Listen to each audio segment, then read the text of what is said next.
Trendy বুলছ and ডালাৰ ছেশ্যনত আপোনাক সকলোকে স্বাগতম। অপেক্ষাত অন্ত পৰিল। অলৰেডি মন্ত্ৰীসভা যিটো গঠন হ'ল নতুনকৈ, তাৰ কোনে কি পৰ্টফলিঅ' পালে এইবোৰ এই ভিডিঅ'টোত আপোনালোকক জনাম। গতিকে আশা কৰিছোঁ ভিডিঅ'টো শেষলৈকে চাব আৰু ইয়াৰ ফলত ষ্টক মাৰ্কেটৰ কি এফেক্ট হ'ব পাৰে তাৰ বিষয়ে আমি অকণমান আলোচনা কৰিম। পোনপ্ৰথমে আপোনালোকক আগৰ মিনিষ্ট্ৰী দেখাবলৈ খুজিছোঁ, যিবোৰ মেইন মিনিষ্টাৰ আছিল আগৰ মোদী 2.0। সেইকেইটাৰ ভিতৰত ডিফেন্স মিনিষ্টাৰ আছিলে ৰাজনাথ সিং, হোম এফেয়াৰ্ছ আছিলে অমিত শ্বাহ, নীতিন গাডকাৰী আছিল ৰোড ট্ৰেন্সপৰ্টেশ্যন, নিৰ্মলা সীতাৰমণ আছিলে ফাইনেন্স। এইকেইটা মেইন। তাৰ ভিতৰত শ্ৰী অৰ্জুন মুণ্ডা আছিলে কৃষিমন্ত্ৰী, আৰু আন যদি আমি তেনেকুৱা চাব যাওঁ তেতিয়াহ'লে কমাৰ্চ মিনিষ্ট্ৰী আছিলে পীয়ুষ গোৱেল, ধৰ্মেন্দ্ৰ প্ৰধান শিক্ষামন্ত্ৰী আছিল, এইবাৰো তেখেতে আছে একে, আমি পিছলৈকে দেখাই আছোঁ। Sarbananda Sonowal ship and port একেই আছে এইবাৰো।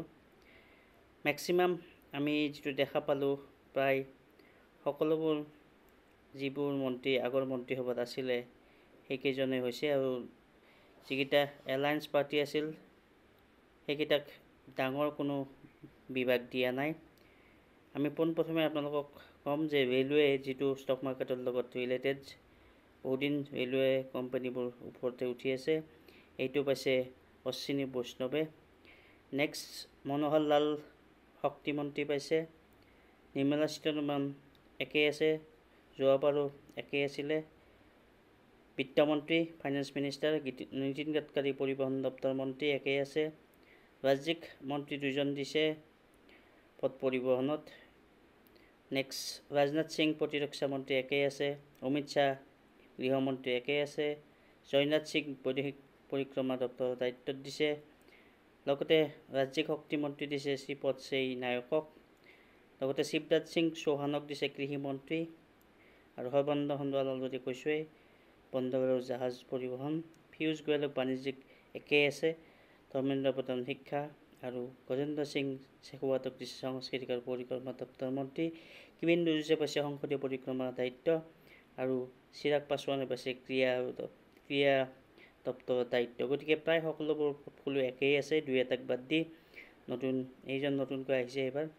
গতিকে ইয়াৰ ভিতৰত যদি আমি ষ্টক মাৰ্কেটৰ কথা ক'বলৈ যাওঁ তেতিয়াহ'লে বহুত বেছি পৰিৱৰ্তন আমি দেখা নাপাওঁ। কিন্তু যদি এই একে থকা কথাটোক যদি চেণ্টিমেণ্ট পজিটিভ হিচাপে লোৱা হয় তেতিয়াহ'লে হয়তো যিবোৰ কোম্পানী যিবোৰ ছেক্টৰ অলৰেডি চলি আছিল সেইকেইটা আকৌ কিছু দিন চলিব পাৰে, বাজেটলৈকে চলিব পাৰে, কিন্তু তাৰপিছতেই হয়তো সেইবোৰত কাৰেকশ্যনো নহয় বুলি আমি ক'ব নোৱাৰোঁ, কাৰণ অলৰেডি 300% চলিছে, ৰেলৱে হওক ডিফেন্সে হওক এইবোৰ কোম্পানী। গতিকে যদি আকৌ কৈছোঁ, যদি একেই আছে আৰু যদি মানুহে ভাবে যে অলৰেডি যি প্লেনিং কৰিছিল সেই প্লেনিং আকৌ আগবঢ়াব পাৰিব নতুন গভমেণ্টখনে, আৰু যিহেতু এলায়েন্স পাৰ্টি কোনো ডিষ্টাৰ্ব দিয়া নাই, আৰু কিয় দিয়া নাই যদি আমি আপোনালোকক প্ৰশ্ন কৰোঁ তেতিয়াহ'লে আপোনালোকে হয়তো ডাইৰেক্ট ক'ব নোৱাৰিলেও এটা অনুমান লগাব পাৰিছে যে যি দুটা এলায়েন্স পাৰ্টি আছিলে বিজেপিত NDAত ডাঙৰ পাৰ্টি, সেই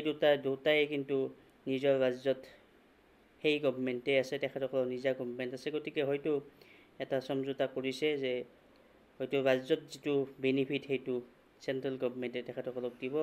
গতিকে কেন্দ্ৰত কোনো তেনেকুৱা ডাঙৰ মন্ত্ৰী তেখেতসকলে হয়তো ডিমাণ্ড কৰা নাই। যদি এইটোৱে হয় তেতিয়াহ'লে এই গভমেণ্টখন কিছুদিন হয়তো স্থায়ী হিচাপে চলিব, কাৰণ ডিষ্টাৰ্বেঞ্চ নাপালে আগত যি চলিছে প্ৰায় তেনেকুৱাই চলিব। কিন্তু যদি তাত মাজতে কিবা অসুবিধা হয় তেতিয়াহ'লে তেতিয়াৰ কথা তেতিয়া আছে, কিন্তু এতিয়া হয়তো পজিটিভ সংকেতেই গভমেণ্টৰ কাৰণে, আৰু মোদী গভমেণ্টে অলৰেডি বহুত প্লেনিং কৰিছে। সেই প্লেনিং যদি আগবঢ়াই নিয়ে তেতিয়াহ'লে আমাৰ ষ্টক মাৰ্কেট হয়তো আকৌ কিছুদিন বুলি চাব পাৰে, এটলিষ্ট বাজেটলৈকে থাকিব।